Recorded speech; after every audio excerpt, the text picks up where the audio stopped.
سونی دھرتی اللہ رکھے قدم قدم آباد، قدم قدم آباد تجھے، قدم قدم آباد. سونی دھرتی اللہ رکھے قدم قدم آباد، قدم قدم آباد تجھے، قدم قدم آباد.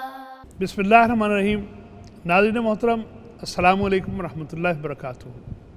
پیغام ٹی وی کی اسپیشل ٹرانسمیشن استحکام پاکستان عنوان اعجاز احمد آپ کی خدمت میں حاضر ہے. کیسے ہیں آپ لوگ؟ پلٹنا جھپٹنا، جھپٹ کر پلٹنا، لہو گرم رکھنے کا ہے ایک بہانہ. بچپن لڑکپن سے ہم اخبارات میں، یوم فضائیہ میں، اور ہماری جو یہ سب سے بڑی دفاعی لائن ہے، اس پر یہ شعر مجھے یاد ہو گیا.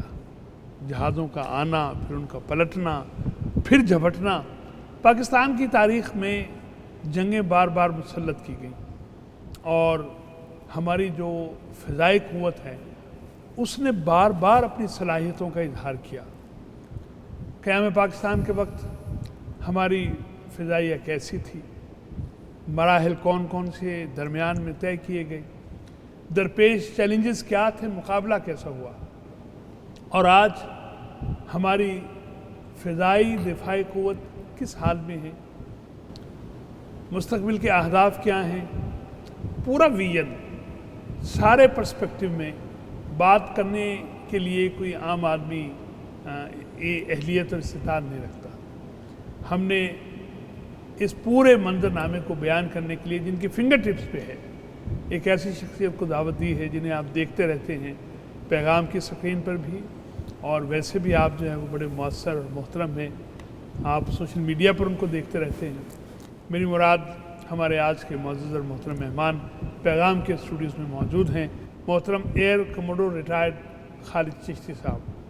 آپ ستارہ امتیاز ہیں ملٹری اور ستارہ بصالت. فائٹر پائلٹ رہے، 3000 گھنٹے کی فائٹس آپ نے، اور کراچی میں بھی آپ نے بہت زیادہ سروسز دی ایئر بیس کے حوالے سے. اور اب جو ہماری فضائی قوت کی تاریخ ہے، میں نے پہلے عرض کیا کہ آپ اس پر پوری مہارت رکھتے ہیں. جی صاحب، میں آپ کی خدمت میں سلام عرض کرتا ہوں. وعلیکم السلام. اور آپ کو خوش آمدید کہتا ہوں. بہت مہربانی. آپ اپنے مسکراتے ہوئے چہرے کے ساتھ جب بھی تشریف لاتے ہیں تھینک یو. ہمارے دل کی ان گہرائیوں میں اتر جاتے ہیں جنہیں کہتے ہیں اتھاہ گہرائیاں. بہت میں بار دیگر شکر گزار ہوں. اللہ تعالیٰ آپ کو سلامت رکھے، ایسے خوش باش رکھے. Thank you. ذرا فرمائیے کہ جب پاکستان وجود میں آیا اس وقت جو ہماری فضائیہ تھی اس کی کیفیت کیا تھی؟ دیکھیے، جب پاکستان وجود میں آیا تو جس طریقے سے ہمیں ہمارے اثاثے جو تقسیم ہونے تھے آزاد ملک ہونے کے بعد، وہ ہر طرح کے اثاثے ہندوستان نے زیادہ تر اپنے پاس روک لیے تھے. جی. اور اس زمانے میں جیسے اقتصادی طور پر ہمیں کمزور کرنے کی کوشش کی گئی، اسی طرح فوجی انداز میں بھی ہمیں کوئی خاص کچھ مدد نہیں ملی. بہت پرانے جہاز تھے کیونکہ پاکستان تقسیم ہو رہا تھا، اور چند ایک ایئر فورس کے بیس ہوتے تھے. پاکستان بننے کے فوراً بعد جو میں چیز زیادہ ہائی لائٹ کرنا چاہوں گا وہ یہ ہے، جو کم لوگ جانتے ہیں، کہ قائد اعظم یورپ میں پہلی اور دوسری جنگ عظیم کی سچویشن کو دیکھتے ہوئے ایئر پاور یعنی کہ ہوائی قوت کے بہت زیادہ مداح تھے. جی ٹھیک. اور انہوں نے بہت اہمیت شروع دن سے، جب وہ حکومت میں آئے یا گورنر جنرل بنے، تو انہوں نے بہت اہمیت دی کہ ایئر فورس کو ہمیں اسٹرانگ بنانا ہے. جی. پاکستان ایئر فورس ایک واحد اکیڈمی ہے، رسال پور اکیڈمی، جہاں قائد اعظم نے ہمیں اعزاز بخشا کہ وہ تشریف لائے.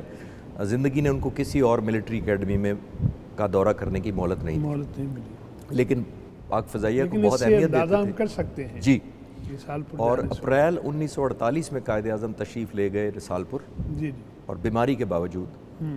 اور وہاں پہ انہوں نے افسروں، جوانوں، ٹیکنیشین سے خطاب کرتے ہوئے کہا، یادگار الفاظ کہے جو ہمارے لیے مشعل راہ صرف کہنے کی حد تک نہیں بنے، بلکہ پاک فضائیہ نے ان پر عمل درآمد کیا آج تک. جی الحمدللہ. اتنے ویژنری آدمی تھے، اور یہ ذہن میں رکھیے کہ کوئی ملٹری کے اسٹریٹجسٹ یا ملٹری کمانڈر نہیں تھے. ٹھیک. اچھا، جیسے کہ آپ فرما رہے ہیں کہ آپ قائد اعظم رسالپور گئے اور وہاں پر 48 میں جب کہ یہ منظر نہیں تھا، ابھی وہ چیزیں نظر نہیں آ رہی تھیں جو بعد میں وجود میں آئی ہیں، اس وقت آپ نے جو خطاب کیا، آپ نے اشارہ کیا کہ اس میں بہت ساری باتیں ایسی تھیں کہ جو عام آدمی نہیں جانتا ہے. تو میں عرض کر رہا تھا کہ ویژن تو پھر یہی ہوتا نا سر، لیڈرشپ کے وہ دیوار کے پار دیکھنے کی صلاحیت رکھتے. 1948 میں قائد اعظم نے دیکھ لیا تھا دور اندیشی کی وجہ سے کہ کل کی دنیا میں ایئر فورس کی کیا اہمیت ہوگی. جی ٹھیک ہے. وہاں جا کے نہ صرف ایک ایسا فرمان دیا بلکہ پاک فضائیہ تو اس کو حکم کے طور پہ بجا لاتی ہے. جی جی. انہوں نے یادگار الفاظ کہے اور کہا کہ کوئی بھی کمزور ایئر فورس والا ملک دشمن کے رحم و کرم پر ہوتا ہے. ٹھیک. پاکستان کو چاہیے کہ جتنا جلد ہو سکے اپنی ایئر فورس کو مضبوط کرے. جی. جو کہ انگریزی میں انہوں نے کہا it should be an efficient air force second to none. صحیح. یعنی کسی سے نمبر 2 نہیں نہ ہو. جی ٹھیک. ٹھیک. وہی ویژن قائد اعظم کی. اور انہوں نے ساتھ یہ بھی کہا اس بات کا احساس کرتے ہوئے کہ ہمارے پاس اکوپمنٹ زیادہ نہیں ہے، ہمارے پاس میزائل نہیں ہے، ہمارے پاس جہاز نئے نہیں ہیں. جی. لیکن انہوں نے کہا کہ یہ چیزیں اتنی میٹر نہیں کرتی جتنی آپ کے اندر اپنا جذبہ یا اپنا ہنر میٹر کرتا ہے. تو وہاں سے پاک فضائیہ شروع ہوئی تھی. ظاہر ہے قائد اعظم کو زندگی نے زیادہ مہلت نہیں دی. لیکن ہمارے جو پاک فضائیہ کے لیڈر تھے، specially air marshal Asghar Khan جو اس وقت ونگ کمانڈر تھے اور اسی اکیڈمی کے کمانڈانٹ کہہ لیں تھے، جنہوں نے قائد اعظم کو ریسیو کیا اور خداحافظ کیا، انہوں نے اپنے قائد اعظم سے خود سنے الفاظ اور انہوں نے وہ اپنے جس کو کہتے ہیں نا، ہم کہتے ہیں پلے باندھ لی بات. جب فضائیہ کے سربراہ بنے اس کے بعد اس کو انہوں نے لے کر چلے. اچھا یہ فرمائیے، ہم وہ لوگ ہیں جن پر ہمیشہ جنگیں مسلط رہیں، تو اس میں ہماری فضائیہ کے سامنے جو چیلنجز رہے وہ کون کون سے تھے اور وہ کس طرح سے ان جنرل ان کو انہوں نے فیس کیا؟ دیکھیے، جو ہی پاکستان بننے کے بعد، جیسے میں نے عرض کیا کہ پہلے کم لوگ جانتے ہیں کہ ہمارے ایئر فورس کے چیف ہمارے پاس کیونکہ اتنے سینئر رینک کے آفسر ہی نہیں تھے. جی. تو برٹش ہمارے شروع میں ایئر فورس کے سربراہ رہے. جی ٹھیک. قائد اعظم چلے گئے، لیکن جو ہی ایئر مارشل اصغر خان نے سنبھالی، قیادت سنبھالی پاک فضائیہ کی، اور وہ تقریباً 8 سال ایئر فورس کے چیف رہے. اچھا. اس 8 سالوں کے دوران انہوں نے ماڈرنائزیشن کی طرف اتنی بھرپور توجہ دی، اور وہ جہاز جنہوں نے بعد میں ہماری جنگ جیتنے اور لڑنے میں کلیدی کردار ادا کیا، وہ F-86 جہاز تھا، F-104 جہاز تھا، جنہوں نے 65 کی جنگ میں بہت کلیدی کردار ادا کیا. اس ساروں کی خریداری اور سارا ارینجمنٹ ان کو پاک فضائیہ میں شامل کرنے کا سہرا ایئر مارشل اصغر خان کے ساتھ. جی ٹھیک. وہ صحیح معنوں میں ایک ایئر فورس کے ہم ان کو ویژنری لیڈر کہتے ہیں. یعنی ہم کہہ سکتے ہیں کہ انہوں نے ایک اچھی فضائیہ کی بنیاد رکھی. دیکھیں، یہ بہت کم لوگ اس بات پہ فوکس کرتے ہیں کہ وہ 2 مہینے پہلے تک جنگ سے، یعنی تقریباً جون 1965 تک ایئر فورس کے چیف تھے. اچھا. اور ایئر مارشل نور خان کو بھی بہت کریڈٹ جاتا ہے، میں ان کا ٹریبیوٹ نہیں کم کر سکتا. لیکن جو ایئر فورس کی بھرپور تیاری کرائی تھی کہ ہم پہ اگر جنگ مسلط کی جائے تو ہم کیسا جواب دیں گے، وہ سارا کریڈٹ یا ساری اس کی سہرا جو ہے وہ ایئر مارشل اصغر خان کے ہے. جی ٹھیک. ایئر مارشل نور خان نے ضرور لیگیسی اور ہیروزم برقرار رکھا، اور کیونکہ ہمارے ان 2 ہیروز نے اتنے ہائی سٹینڈرڈ سیٹ کر دیے تھے پیشہ ورانہ مہارت کے، کمپٹنس کے اور ایک کمٹمنٹ کے، کہ وہ پھر بعد میں ظاہر ہے ان کو آج تک الحمدللہ انہی ستونوں پہ قائم یاد کیا جاتا ہے ان کا، اور ذکر خیر ہوتا ہے. جی بہت. اللہ تعالیٰ ان کی درجات میں بلندی فرمائے. آمین. ہم عام طور پر جو ہے وہ ذرا جذباتی بھی ہیں، ہمیں اپنے ہیروز سے بڑی محبت ہوتی ہے، تو ہم عام طور پر نام سنتے ہیں سر امام عالم کا، انہوں نے اتنے کم وقت میں جہاز گرا دیے. اسی طرح سے ہمیں بڑی محبت ہے نشان حیدر پانے والے راشد منہاج سے، کہ انہوں نے نوجوانی میں اوائل میں اس طرح سے اتنی بڑی شہادت پیش کی. کچھ اور لوگ بھی ہوں گے جنہوں نے کارہائے نمایاں سر انجام دیے ہوں گے، ذرا آپ ان کی تفصیل ہمیں بتائیے. دیکھیے، ذاتی طور پر اگر آپ مجھے ایز اے فائٹر پائلٹ کہیں گے کہ میرے رول ماڈل کون ہے، جی جو اسکل میں بھی، کمپٹنسی میں بھی، لیڈرشپ کی خصوصیات بھی ہوں، ظاہر ہے سلام ہے امام عالم صاحب کو، راشد منہاج کو، اور بہت سارے ایسے انسنگ ہیروز کو. لیکن ذاتی طور پر میں سب سے بڑا معترف ہوں اسکواڈرن لیڈر سرفراز رفیقی کی لیڈرشپ اور بہادری. جی ٹھیک. وہ ہماری جنگ کے 65 کی جنگ کے ایک نامور ہیرو تھے اور فائٹر پائلٹ تھے، اور بدقسمتی سے جنگ کے پہلے دن شہید ہو گئے. ان کی جو مثالی کردار ہے، خاص طور پہ لیڈرشپ کی اور جو جذبہ ہے جو انہوں نے کیا، وہ بہت کم لوگ اس سے واقف ہیں نسبتاً جب ہم ایم عالم کی بات کرتے ہیں یا راشد منہاس کی بات کرتے ہیں. یہ ذرا معروف ہیں, یہ معروف ہے. یہ ہم بہت کم ذکر کرتے ہیں کہ اسکواڈرن لیڈر سرفراز رفیقی اب کیونکہ ایک اسکواڈرن کمانڈ کر رہے تھے سرگودا میں, اور اس وقت پاکستان ایئر فورس کے 3 بیسز تھے, ایک پشاور, ایک سرگودا اور ایک ماوری پور کراچی میں, 3 بیسز تھے. اور جس چیز کا کم ذکر ہوتا ہے کہ ایئر مارشل نور خان کی یہ بصیرت اور ویژن تھی کہ انہوں نے 1 ہفتہ پہلے تقریباً پاک فضائیہ کو ہائیسٹ ریڈ الرٹ پہ ڈال دیا تھا کہ شاید جنگ بیفور وار 1 ستمبر کو, یعنی جنگ شروع ہونے سے 5-6 دن پہلے یہی اسکواڈرن لیڈر سرفراز رفیقی جن کا میں ذکر کر رہا ہوں فلائی لیفٹنٹ بھٹی کے ساتھ چھم کے علاقے میں دشمن کی موومنٹ کو آبزرو کر ان کو پتہ لگا کہ دشمن کے طیارے کچھ ہماری فورسز کو حملہ کر رہے ہیں, ان کو بھیجا گیا. یہ 2 جہاز گئے صرف سرگودا سے چھم کے پاس, اور وہاں جا کے انہوں نے 4 ویمپائر طیارے جو ہماری فورسز کو اٹیک کر رہے تھے چاروں کو تباہ کیا. اچھا. اور وہ بھی دشمن کے جہاز جو ٹینک زمین پہ کھڑے تھے اور ان کی لینڈ فورسز کے اوپر ان کو تباہ کیا. 4 میں سے 3 پائلٹ بھی زندہ نہ بچ سکے, نقصان ہوا 2 رن, اور ایک پائلٹ جو زندہ بچا پیراشوٹ سے نکلنے میں کامیاب ہوا وہ بھی اپنے فوج کے اوپر گرا. تو اس سے اتنی دھاک بیٹھ گئی اور ہندوستان کو اتنی ندامت ہوئی کہ ابھی جنگ شروع نہیں ہوئی اور 6 دن پہلے 4 جہاز ان کے تباہ کرے اور ہمارے خیریت سے آ کے لینڈ کر گئے. وہ جو جہاز تھے وہ تقریباً ہندوستانی فضائیہ کا 35% تھے, ویمپائر اور اوریگن طیارے. تو ہندوستان کو احساس ہوا کہ اگر ہم نے یہ جہاز جنگ میں اڑائے تو ہمارا بہت زیادہ نقصان ہوگا. تو آپ سوچیں یہ 2 پائلٹوں نے ان جہاز ہندوستان کو گراؤنڈ کروایا, ہندوستان نے وہ گراؤنڈ کر دی. پوری جنگ میں ان جہازوں نے حصہ نہیں لیا, تو سیرا سارا ان دونوں پائلٹوں کو جاتا ہے. یہ سرفراز رفیقی کے بارے میں بہت کم لوگ جانتے ہیں. دوسرا, جیسے میں نے کہا کہ سرفراز رفیقی کی بہت بڑی ایک جو کنٹریبیوشن جس کے لیے انہوں نے زندگی دی وہ 6 ستمبر کی پہلے دن تھے جس دن 3 بیسز پہ آدم پور, ہلواڑا, پٹھان کوٹ پہ اٹیک ہونا تھا. 8 جہازوں نے جانا تھا. بدقسمتی سے پاک فضائیہ کے دوسرے جہاز نہیں سپیئر ہو سکے, صرف 3 جہازوں کے ساتھ یہ اٹیک کرنے گئے ہلواڑا. 8 کی بجائے پلان یہ تھا, 8 کا پلان تھا, 3 گئے. دشمن کو پہلے سے پتہ تھا کیونکہ جہاز لیٹ تیار ہوئے تھے, آرمی کی سپورٹ وغیرہ میں گئے ہوئے تھے, جب تک پہنچے دشمن کو پہلے سے پتہ تھا.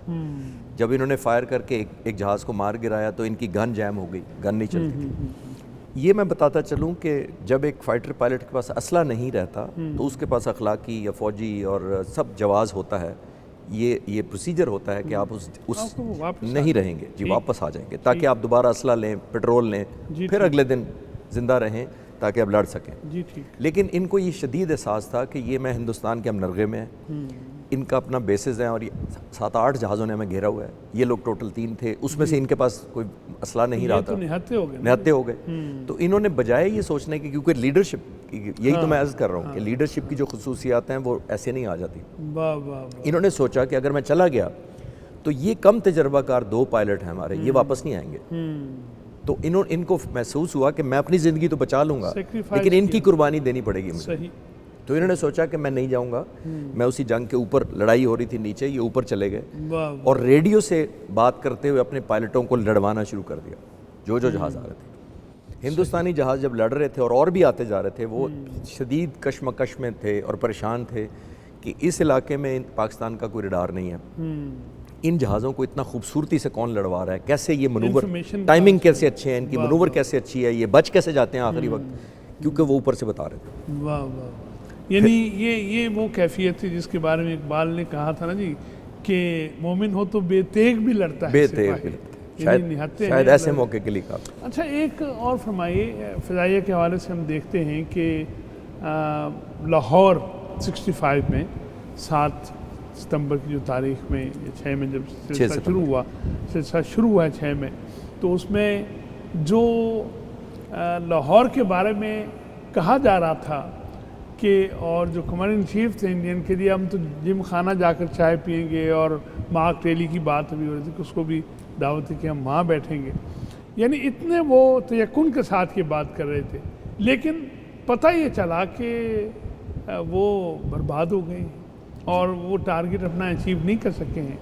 تو یہ کیسے ہو گیا؟ اس کا دیکھیے کریڈٹ ایک اور ہمارے ہیرو ہیں ایئر کموڈور سجاد حیدر, یہ سارا جی یہ ان کو جاتا ہے. جی ٹھیک. جیسے میں نے عرض کیا نا کہ پاک فضائیہ کی تقریباً زیادہ تر جو جہاز تھے وہ سرگودا میں تھے. جی جی. پشاور میں 19 اسکواڈن تھا, 19 نمبر اسکواڈن پشاور میں تھا, اور وہ کمانڈ کر رہے تھے اس وقت اسکواڈن لیڈر سجاد حیدر. جی جی. ہندوستان کا ضرور پلان یہ تھا کہ ظاہر ہے جیسے آپ نے کہا کہ ہم لاہور پہنچ جائیں گے, اور انہوں نے بی بی سی کے نمائندے کو اور بہت سے جرنلسٹ کو دعوت دے رکھی تھی کہ شام کو وہاں ملیں گے. تو اسکواڈن لیڈر سجاد کے ساتھ مجھے اعزاز ہوا پہلے بھی ملنے کا, اور میں خاص طور پہ پچھلے دنوں ان سے مل کے آیا اسلام آباد سے. انہوں نے مجھے خود تفصیل بھی بتائی. یہ میرے لیے بڑے اعزاز کی بات تھی کہ انہوں نے خاصی عمر ہو گئی. جی تقریباً 80 سے اوپر ہے, اور میرے لیے اعزاز تھا کہ انہوں نے تقریباً 5.5 گھنٹے میرے ساتھ 1-on-1 ساری ڈسکشن کی, اور یہ ساری پوری اپنی مجھے بتائی. اور میرے لیے یہ بھی اعزاز ہے کہ میرے پاس اس کی آڈیو ریکارڈنگ کی بھی اجازت دی انہوں نے, جو ہماری بات ہوئی, تاکہ مجھے یہ تھا کہ ہسٹری ہے. جی وہ ایک تاریخ ہے, جو تاریخ ہے جو انہوں نے خود اجازت دی کہ آپ ریکارڈ کر لو, کیونکہ وہ سینئر ایج پہ ہیں. تو انہوں نے کہا شاید زندگی مجھے دوبارہ موقع نہ دے کہ میں اتنی تفصیل تمہارے ساتھ کبھی بات کر سکوں. تو انہوں نے مجھے خود بھی بتایا, میں ان کی کتاب بھی پڑھی ہے, اس کے جو انہوں نے کتاب لکھی ہے اس پر جو ہے وہ واقعات پر. تو وہ کہتے ہیں کہ میں شکر گڑھ کے علاقے میں کوئی توپیں ہندوستان کی پاکستان کی آرمی کو بہت اٹیک کر رہی تھیں, لانگ رینج توپیں. جی ٹھیک. تو ہمیں حکم ملا کہ شکر گڑھ کے علاقے میں جا کے ان توپوں کو تباہ کیا جائے. اس وقت یہ کہاں تھے؟ یہ پشاور میں تھے. پشاور سے اپنے اسکواڈن یہ 6 جہاز لے کے گئے. انہوں نے بنیادی طور پر ان کے اگینسٹ تھا, توپوں کے اگینسٹ تھا. کہتے ہیں جب میں گجرانوالہ کے قریب پہنچا, 25,000 فٹ پہ اس لیے تھے کہ پیٹرول میکسیمم بچایا جا سکے. جب میں بتاتا چلوں آپ کے ناظرین کو, جب جہاز بہت ہائی آلٹیٹیوڈ اڑتا ہے تو پیٹرول کم خرچ ہوتا ہے, جتنا نیچے آتا جاتا ہے پیٹرول کی کنزمپشن بڑھ جاتی ہے. وہ تھوڑی سی ٹیکنیکل چیز, وہاں شاید ریزسٹنس کم ہوتی ہے, ہوا تھن ہوتی ہے, پتلی ہوتی ہے, تو وہ آپ کو جہاز کو ایفرٹ زیادہ نہیں انجن کو کرنی پڑتی. گجرانوالہ کے پاس پہنچے تو ان کو حکم ملا کہ وہ شکر گڑھ چھوڑ دیں اور باٹا پور پہنچے. جی ٹھیک. تو انہوں نے کہا کہ باٹا پور کیوں پہنچے؟ انہوں نے کہا اس لیے کہ لاہور پہ اٹیک ہوا ہے اور لاہور کو سیریس تھریٹ ہے. تو خود بتاتے ہیں کہ میرا خون کھولا, اور خود کہتے ہیں کہ مجھے لگا کہ جیسے کوئی صحیح مادر وطن پہ حملہ ہوا ہے. پہلی دفعہ کہتے ہیں مجھے اس طرح شوق لگا. یہ چیز سب بڑا ہی قیمتی واقعہ ہے, لیکن ایک چھوٹی سی بریک لے لیں تو پھر آپ سے اس کی تفصیل لیتے ہیں انشاءاللہ کہ لاہور کو اللہ رب العزت کے خاص فضل و کرم سے کیسے بچایا گیا. ناظرین, استحکام پاکستان میں ہماری فضائیہ کا کیا کنٹریبیوشن ہے, ہمارے محترم خالد چشتی صاحب اس پر بات کر رہے ہیں. ابھی ایک چھوٹا سا وقفہ, پھر ملتے ہیں انشاءاللہ عزیز. سہنی دھرتی اللہ رکھے قدم قدم آباد, قدم قدم آباد تجھے, قدم قدم آباد. سونی دھرتی اللہ رکھے قدم قدم آباد, قدم قدم آباد تجھے, قدم قدم آباد. سونی دھرتی اللہ رکھے قدم قدم آباد, قدم قدم آباد تجھے, قدم قدم آباد.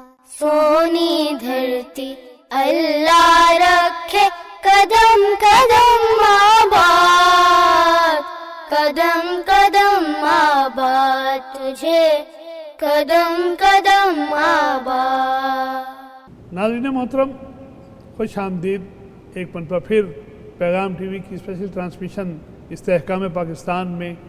آج ہم بات کر رہے ہیں محترم ایئر کمانڈر ریٹائرڈ خالد چشتی صاحب کے ساتھ, اور آپ ہمیں بتا رہے تھے کہ 6 ستمبر کو جب لاہور کی فتح کی پیشین گوئی کی جا چکی تھی انڈین آفیسرز کی طرف سے, تو ہماری فضائیہ نے ایک ایسا کردار ادا کیا اس پاکستان کے استحکام کے لیے جو ناقابل فراموش ہے. سر جی, میں عرض کر رہا تھا کہ ایئر کموڈور سجاد حیدر کہتے ہیں کہ میں گجرانوالہ کے قریب 25,000 فٹ پہ تقریباً فلائی کر رہا تھا, اور ہم نے اب ڈائیو لگا کے شکر گڑھ کی طرف جانا تھا. تو ہمیں یہ ملا حکم کہ آپ لاہور باٹا پور کی طرف پہنچیں, کیونکہ لاہور خطرے میں. تو کہتے ہیں میں باٹا پور جب میں پہنچا تو لاہور کے اوپر سے گزرا جی تو میں نے دیکھا کچھ ٹینک سڑک پہ چڑھ رہے ہیں. جی ٹھیک. تو مجھے بڑی خوشی ہوئی کہ پاکستان کے دفاع میں پاکستان آرمی کے ٹینکس پوزیشن لے رہے ہیں. تو جیسے ایز اے ٹریبیوٹ یہ ہادیہ تبریک کہتے ہیں جو سلیوٹنگ کے سینس میں انہوں نے کہا کہ میں بہت لو لیول تھا ٹینکوں کے اوپر جب میں گیا, صرف ان کو ایک احساس دلانے کے لیے کہ پاک فضائیہ پہنچ گئی ہے. ٹھیک. تو کہتے ہیں جب میں نے الٹا کیا جہاز اپنا اس ٹینک کے اوپر تو مجھے تب نظر آیا کہ یہ ٹینک تو ہندوستان کے, ان کے ہندوستان کے نشان لگا ہوا تھا اس کے اوپر. تو کہتے ہیں اس موقع پر میں نے اپنے سارے جو ساتھی تھے ان سے کہا کہ اپنے ویپن سارے لوڈ کریں. 6 لوگ تھے. یہ 6 لوگ تھے. جی ٹھیک. تو کہتے ہیں کہ میں نے ریکارڈڈ ہسٹری ہے کہ ان انٹرپٹڈ 17 منٹ تک, جو کہ فضائی جنگ میں یا اٹیکس میں 17 منٹ بہت زیادہ وقت ہوتا ہے, کیونکہ پائلٹ تو منٹ 2 منٹ کے اندر اپنا ڈسٹرائے کر کے نکل جاتے ہیں. تو ہندوستان کی طرف سے کوئی مدافعت بھی نہیں آئی. 17 منٹ تک ان انٹرپٹڈ انہوں نے راکٹس اور بلٹ سے ان کو ٹیسٹ کیا. ان کی جو گاڑی نظر آئی, ہندوستان نے اپنی کتابوں میں لکھا ہے, کل ڈیزمنڈ نے لکھا ہے کہ ہمیں سمجھ نہیں آ رہا تھا کہ ہماری کون سی گاڑی یا ٹینک یا وہیکل بچی ہے, یعنی کہ ایک ایک کو چن کر نشانہ. لاہور پر حملہ ان کے لیے بہت بڑی تیاری کے ساتھ. ٹھیک. اور یہ 6 جہاز بھی اسی جذبے سے لڑ رہے تھے کہ اگر ہم ناکام ہیں تو پھر لاہور پہ قبضہ ہو جائے گا. ظاہر ہے ان کو یہ پتہ تھا. تو 17 منٹ تک انہوں نے بہت, جس کو صحیح معنوں میں تباہی مچا دی ان کی فورسز کے اوپر, جس کی وجہ سے معقول. مجھے یاد آ رہا ہے کہ روندی ہوئی جو ہے وہ جیسے گھاس ہوتی ہے ایسے کر دیا. تو وہ ساری کی ساری موومنٹ رک گئی جب تک پاکستان آرمی نے پوزیشن لے لی, اور پھر ہم ظاہر ہے لاہور کو بچانے میں کامیاب ہوئے. اور وہ سارے کا سارا کریڈٹ یہ اسی فارمیشن کو کارنیل سجاد حیدر کی فارمیشن کو جاتا ہے. یہ سر ایسی بات ہے جن کو سن کے ذرا رگوں میں خون کی گردش تیز ہوتی ہے. اچھا, ساتھ ساتھ میں جاننا چاہتا ہوں آپ سے کہ ہمارے جو مختلف حملے ہوتے ہیں ہمارے ہاں, تو اس کے لیے صاف ذرا تیاری تو پہلے سے کرنی ہوتی ہے نا. وَأَعِدُّوا لَهُم مَا اسْتَطَعْتُمْ, تیاری تو پہلے ہوتی ہے. تو تیاری کی اس وقت جو صورتحال ہے ہماری فضائیہ جو ہے وہ, اس کی اس وقت کیفیت آپ اسے کہاں ریٹ کرتے ہیں؟ دیکھیے, پاک فضائیہ کا جو ایک منفرد ہے تیاری رکھنی ایک لازم ہے. جی. وہ اس لیے کہ جب بھی کوئی نیوی موو کرتی ہے دشمن کی ہماری, تو وہ کئی گھنٹوں نہیں کہ دنوں کی موومنٹ ہوتی ہے. جی ٹھیک. ظاہر ہے شپس نکلیں گے, جہاز نکلیں گے, آپ دوزیں نکلیں گی, تو آپ کو وارننگ مل جاتی ہے. صحیح. اسی طرح جب دشمن کی آرمی موو کرتی ہے تو وہ بھی چھپائی نہیں جا سکتی, کیونکہ ٹرینوں سے وہ وہ آپ کی جو انٹیلیجنس نیوز ہوتی ہے, جو سیٹلائٹس ہوتے ہیں, جو ان سے آپ کو خبر ملتی ہے کہ اتنے 100 ٹینک چل پڑے ہیں, کیونکہ ان کو چھپایا نہیں جا سکتا. جی ٹھیک.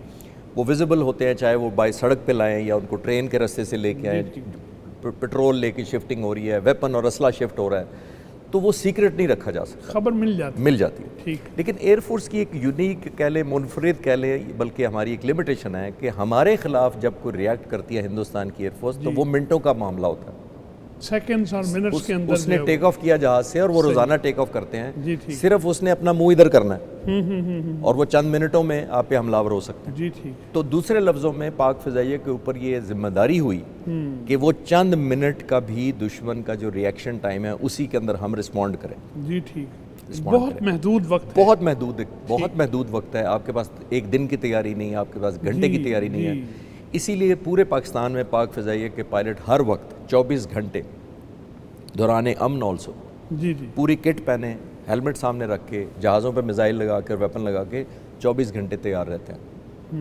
وہ یہ نہیں ہوتا کہ ہم آپ کو بتائیں گے ایک کرکٹر کھیل رہا ہے تو دوسرا پیڈ باندھے بیٹھا ہے, بالکل ایسے کہ میں کسی وقت بھی میری باری کس وقت آ میری باری. تو یہ مختلف بیسز ہمارے, ہم اس کو ایئر ڈیفنس الرٹ کہتے ہیں, اس پہ راؤنڈ دا کلاک 24 گھنٹے, عید والے دن بھی, خوشی غمی, نیشنل ڈیز, کچھ تعلق نہیں اس سے. وہ دفاع پر اور دفاعی اپنی ذمہ داریوں پر مامور ہوتے ہیں.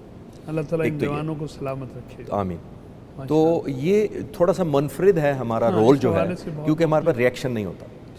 کیونکہ اگر ریئیکشن اگر آپ ذرا سا بھی لیٹ کریں گے تو دشمن ظاہر ہے بارڈر پار کر کے اپنے ٹارگٹ لیٹ سیکنڈز اور منٹس کی ہے, اور وہ ایک, میں اس کو کہتا ہوتا ہوں کہ ایک قومی لیول پہ ہمارے لیے ایک شرمندگی کا باعث ہو سکتا ہے اگر آپ پاکستان ایئر فورس نہ. سر ایسے جوانوں کی تربیت کے لیے کیا انتظام ہے جو پاک فضائیہ کا تربیتی نظام ہے, اس پر کچھ تفصیلات میں آپ سے. دیکھیں, تربیتی نظام میں نے شروع میں عرض کیا کہ ہمارے جو سسٹرز تھے جو بڑے ہیں ہمارے لیے رول ماڈل ہیں، جن میں میں نے چند نام پہلے لیے ہیں، خاص طور پہ ایئر مارشل اصغر خان اور ایئر مارشل نور خان، اور بعد میں ہماری جنگوں میں ایک بہت اونچا معیار سیٹ کرنے والے ہیروز، چاہے وہ غازی ہوئے یا شہید، انہوں نے ہمارے لیے ایک اتنا بڑا معیار سیٹ کر دیا کہ پاک فضائیہ کی شاید آنے والی نسلوں کے لیے جب بھی ایک لڑکا یا لڑکی، اب تو لڑکیاں بھی پاک فضائیہ میں آتی ہیں، تو وہ رسالپور اکیڈمی پہنچتا ہے تو ہم ہر جگہ ان ہیروز کی تصویریں دیکھتے ہیں، ان کی سٹوریز پڑھتے ہیں، رول ماڈلز، تو ایسے جیسے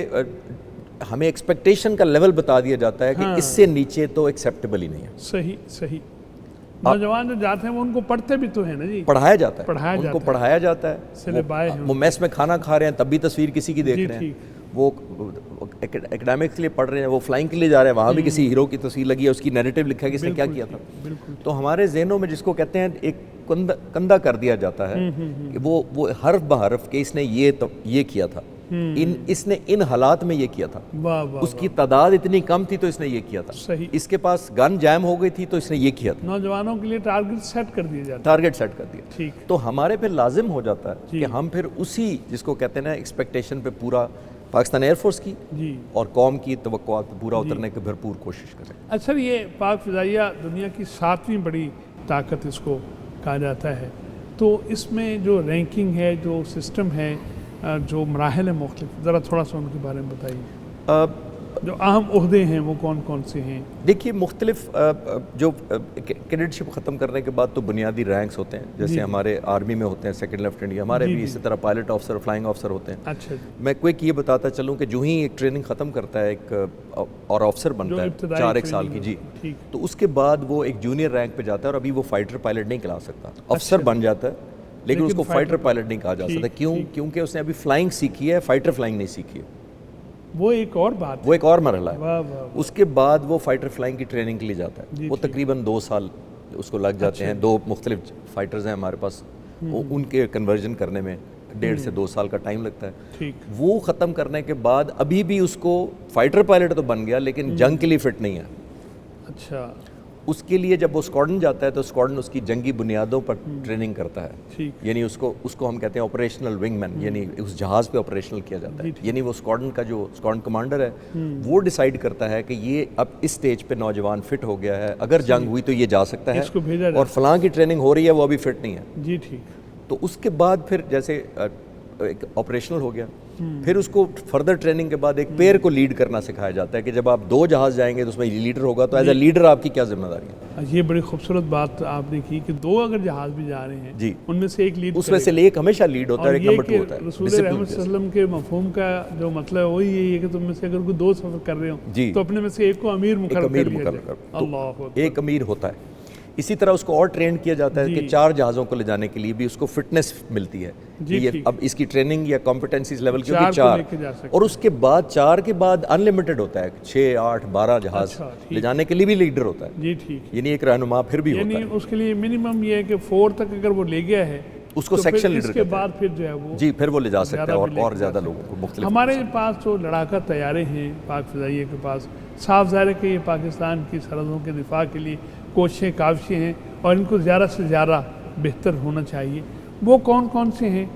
اور ہم نے چین کے ساتھ تعاون، تو جے ایف تھنڈر جو ہے وہ میں دیکھ رہا تھا یہاں پر ہمیں بتایا گیا، تو 17 جو ہے وہ یہ بھی جو ہے وہ طیارہ ہم نے تیار کیا خود سے۔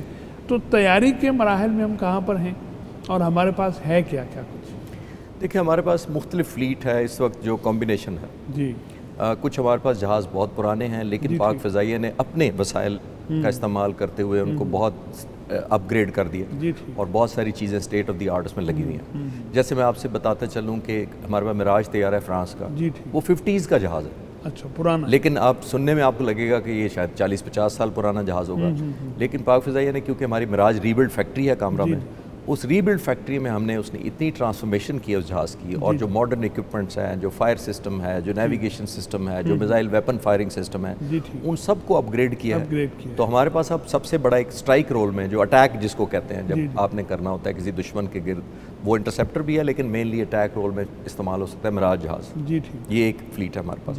دوسرا وہ جہاز ہوتے ہیں جو انٹرسیپٹ انٹرسیپٹ کرتے ہیں. دشمن جب آتا ہے تو اس کو مدافعت دیتے ہیں کہ وہ ٹارگٹ تک نہ پہنچ سکے, دفاعی. وہ ہمارے پاس 2 کیٹیگری کے جہاز ہیں, وہ مینلی F7 جو ہمارے پاس چائنا سے ہم نے پہلے لیا تھا, اور ابھی اس رول میں JF-17 تھنڈر بھی آ گیا, اور ہمارے پاس F-16 تو ہے ہی. F-16 کا بڑا شعرا رہا. تو یہ 2 جہاز جو ہیں وہ ملٹی رول ہیں, کیونکہ اب زمانہ ہمارے جیسے جو ملک اتنے وسائل نہیں رکھتا, ہم ڈیڈیکیٹڈ جہاز نہیں رکھ سکتے کہ یہ صرف اٹیک کریں گے, یہ صرف انٹرسیپٹ کریں گے, یہ صرف سٹرائک کریں گے, تو اس طرح نہیں ہوتا.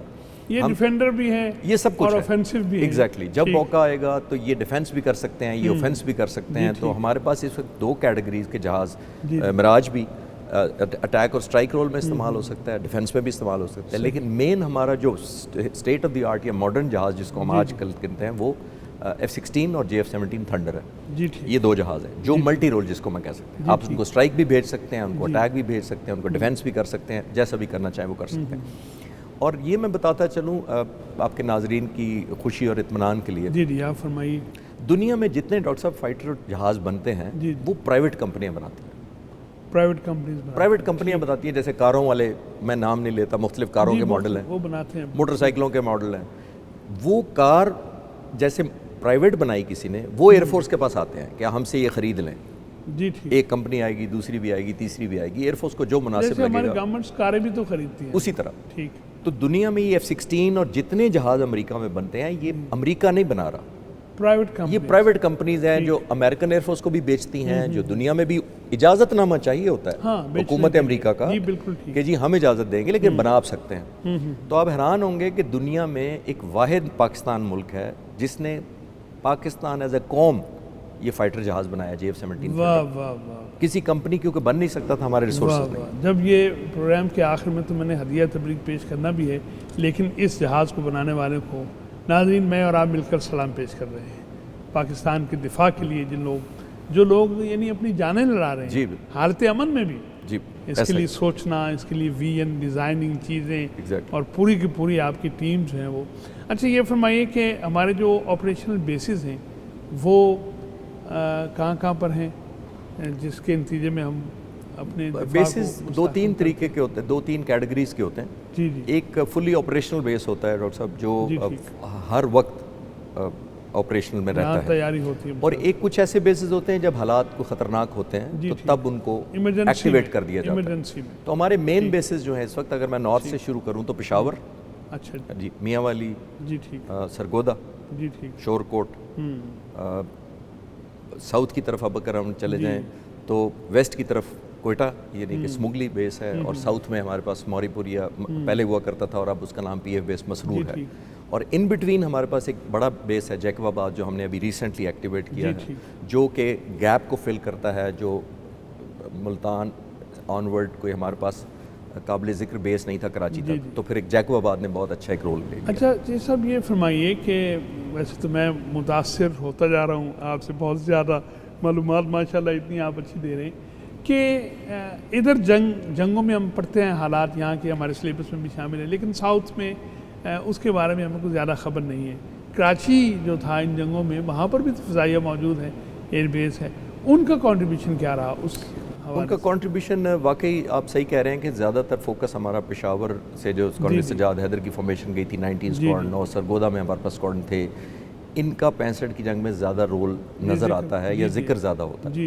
جبکہ بہت بڑی ایک بہادری کی قربانیاں خاص طور پہ کچھ پائلٹس نے ساؤتھ میں بھی سیٹ کی تھی, جو شاید کم ذکر ہوتا ہے. میں پہلے دن کے آپ کو عرض کرتا ہوں کہ وہاں بامبر اسکواڈن تھے ہمارے, B-57.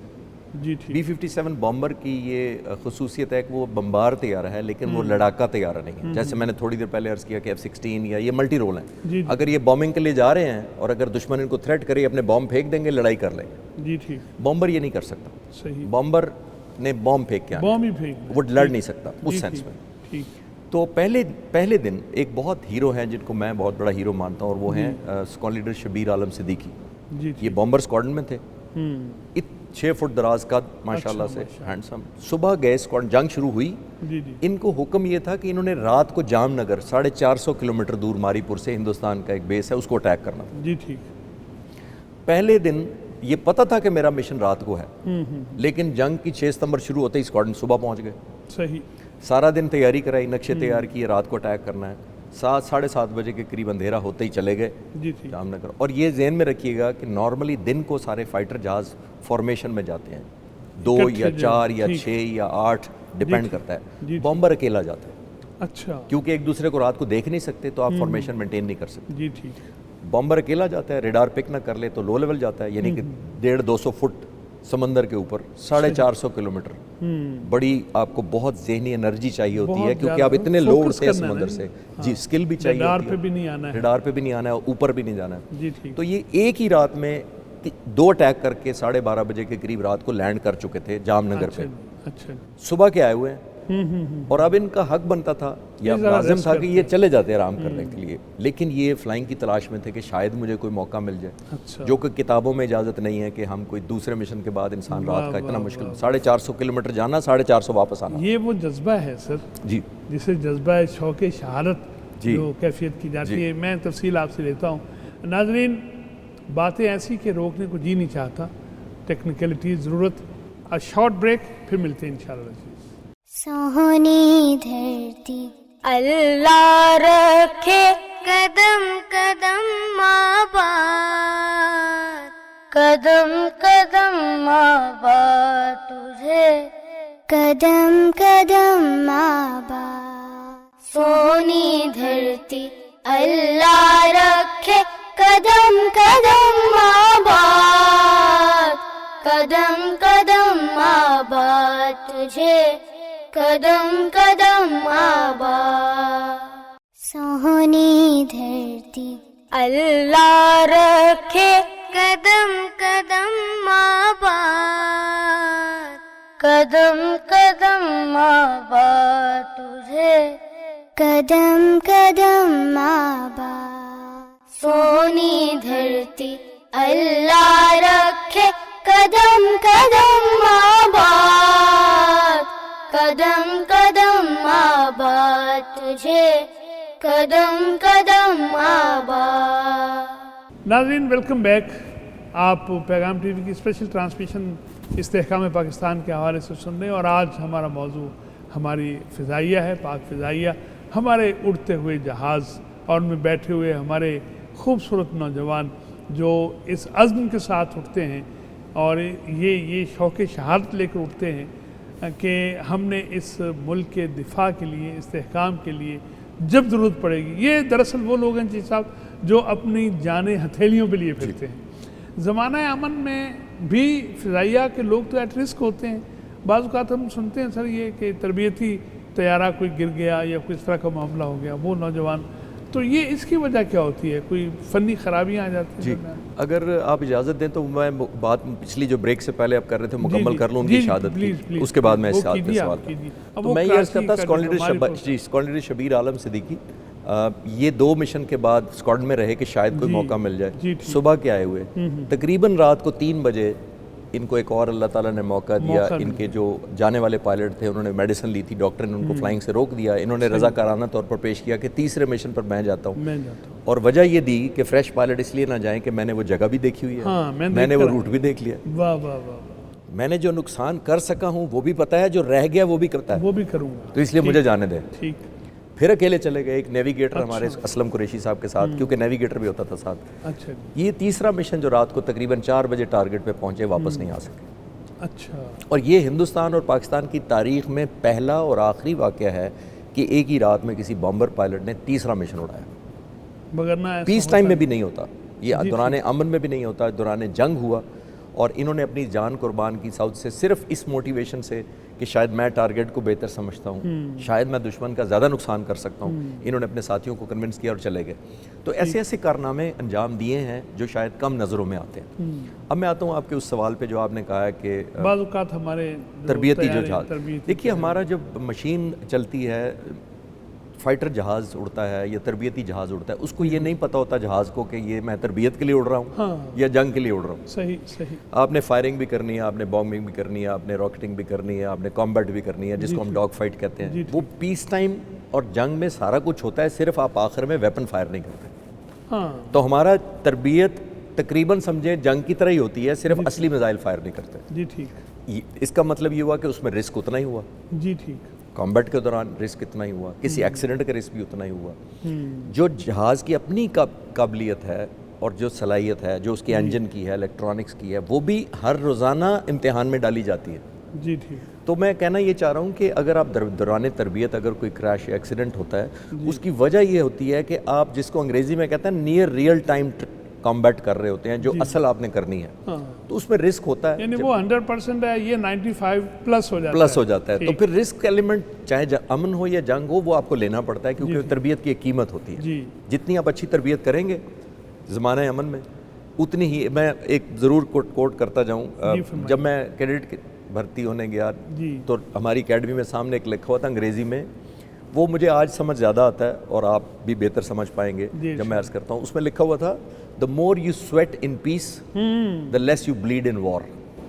واہ واہ واہ واہ واہ. آپ دوران امن زیادہ پسینہ نکالیں گے تو اتنا کم خون بہے گا جنگ میں. واہ. تو دوسرے لفظوں میں آپ کے سوال کا یہ جواب ہے کہ زمانے امن ہمیں پسینہ بہانا پڑتا ہے تاکہ جنگ میں خون جتنی محنت پہلے کر لی جائے, پریکٹس جتنی اچھی کر لی جائے, اتنا ہی وہ آپ کا خون بچائے گی نیٹ پریکٹس کو جا کے آگے زیادہ کام آتی.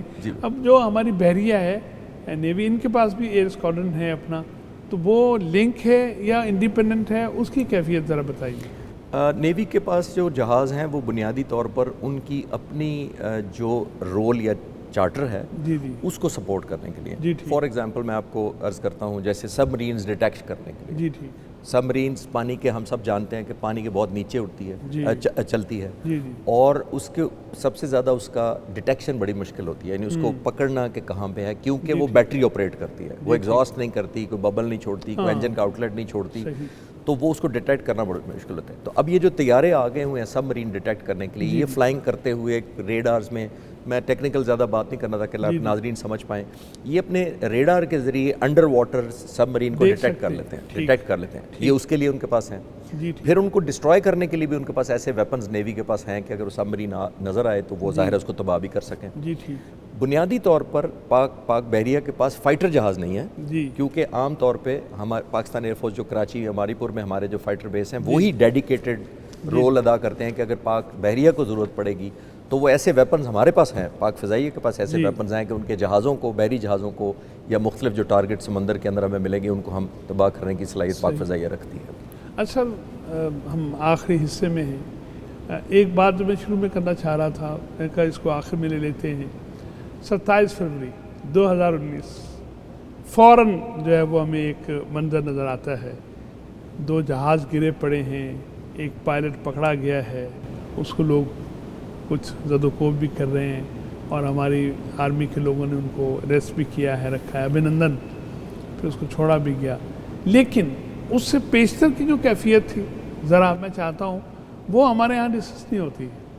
وہ جو ہم ایک بڑی جو موریل ڈاؤن ہو رہا تھا, اور پھر اس میں یہ جو ایک معاملہ ہوا, تو مجھے یوں لگ رہا ہے کہ فضائیہ نے جو پہلے دن کردار ادا کیا تھا, آج بھی وہ اسی جذبے کے ساتھ وہ کام ہو رہا ہے. تو وہ نوجوان ہمارے ینگسٹرز جنہوں نے یہ کارنامہ سر انجام دیا ہے, اور جس کے نتیجے میں پوری قوم کا موریل بڑا اپ ہوا ہے, تھوڑا سا اس واقعے کی میں چاہتا ہوں یاد تازہ کی جائے. دیکھیے, وہ ہندوستان نے وہ پلوامہ کے ایک انسیڈنٹ کو یا ایکسیڈنٹ کو بنیاد بنا کر ہمیں سبق سکھانے کا سوچا. تو 26 فروری کو وہ ہندوستان کے تقریباً 16 جہاز کشمیر کی طرف اور مختلف اسی طرح کی ٹکڑیاں بھاولپور کی طرف اور ساؤتھ کی طرف بھی انہوں نے بھیجی پیرلل, تاکہ ہمیں کنفیوژن کر دیا جائے ہمارے ذہنوں میں پیدا کہ کون سا کس کو پکڑے اور کون سا صحیح ہے اور کون سا اصلی ہے اور کون اٹیک کرے گا. جیسے میں نے کہا چند منٹوں کا صرف آپ کے پاس رسپانس ٹائم ہوتا ہے. تو جب انہوں نے اٹیک کیا ان 16 جہازوں کے ساتھ, اور پھر اس کے ساتھ اسکارٹ بھی تھے اور بہت بڑا ایک فلیٹ آیا تھا, اور جو ہوا وہ میں اس پہ آپ کا ٹائم نہیں زیادہ لینا چاہتا, جو ان کا ایفیکٹ ہوا جو, لیکن جس دن ہوا اگلے دن تک ظاہر ہے ہم بھی اپنا ڈیمیج انالیسس کر رہے تھے کہ ہمارا نقصان کتنا ہوا ہے, واقعی اتنا ہوا ہے جتنا وہ کلیم کر رہے ہیں. اور زیادہ امپورٹنٹ بات اس کے اندر یہ ہے کہ ہندوستان نے رات کو 3 بجے بغیر بتائے مختلف جگہوں پہ پینیٹریٹ کرنے کی کوشش کی. فرق ان میں ہمارے یہ ہے کہ ہم نے, ہماری پاک فوج نے یہ اعلان کر دیا کہ اب ہماری باری ہے اور انتظار کرو. ایک اتنا چھوٹا ملک جس کی ایئر فورس مشکل سے 1/3 ہے جی جی اتنے بڑے ملک کی، جی جی اس ملک کا $65 ارب ڈیفنس بجٹ ہے ہندوستان کا، اس کے پاس تقریباً 1000 فائٹر جہاز ہے، جی ٹھیک، اس کو آپ تھریٹ کر کے وارننگ کر رہے ہیں ہماری باری کا انتظار کرو، اور ہم صبح 3 بجے نہیں گئے، ہم صبح 10 بجے گئے دن کی روشنی، دن۔ واہ، پہلی بات تو یہ فرق ہے۔ تو میرے حساب سے تو اس فضائیہ کو ان کی کو اتنا الرٹ ہونا چاہیے تھا کہ شاید ہمیں پر بھی نہیں مارے کوئی، صحیح، لیکن یہ عالم تھا ان کی، میں کچھ نہیں کہنا چاہوں گا ان کی کارکردگی پہ۔